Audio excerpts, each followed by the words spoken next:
విరాట్ ముందున్న యువతి తరంగిణి.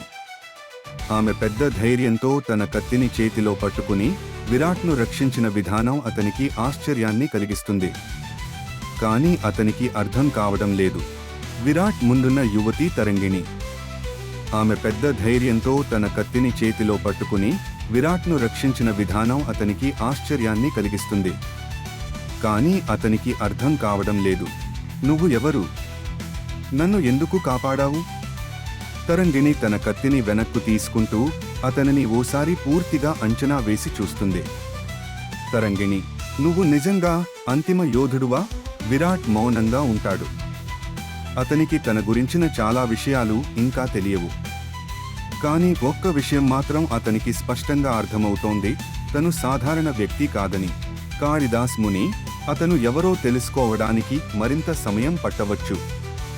కానీ అతని శక్తిని దాచిపెట్టలేము. శత్రువులు అతన్ని ఇప్పటికే గమనించారు. అరణ్యపు అడవి అంతా చీకటిగా మారిపోతుంది. ఒక్కసారిగా గాలి బరువుగా మారిపోతుంది. గాలిలో ఒక కొత్త శక్తి స్పష్టంగా కనిపిస్తుంది. విరాట్ తన మునుపటి పోరులో చాలా శక్తిని కోల్పోయాడు. కానీ ఇప్పుడు మరో భయంకరమైన ముప్పు వస్తోంది. విరాట్ ఒక్కసారిగా వెనక్కి తిరిగి చూస్తాడు. చెట్ల మధ్య నల్లటి నీడలు కదులుతున్నట్లు కనిపిస్తున్నాయి.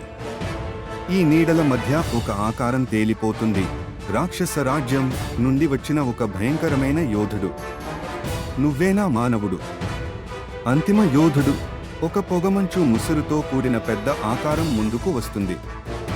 అతని శరీరం నలుపు రంగులో మెరుస్తోంది. అతని కన్నులు రక్తంలా ఎర్రగా ఉన్నాయి. నా పేరు వర్మాసుర.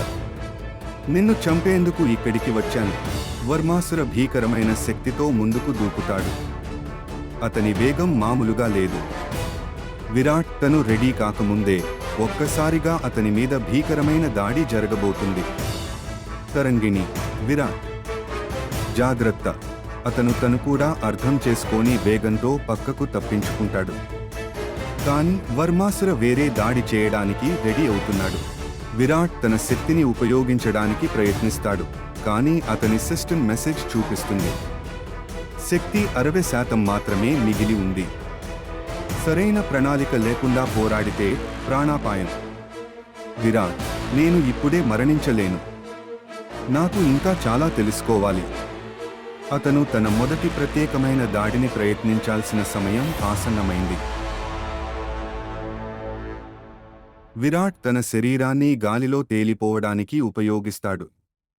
ఈ దాడిని వినియోగించి అతను వేగంగా వర్మాసుర వెనుకకు వెళ్తాడు.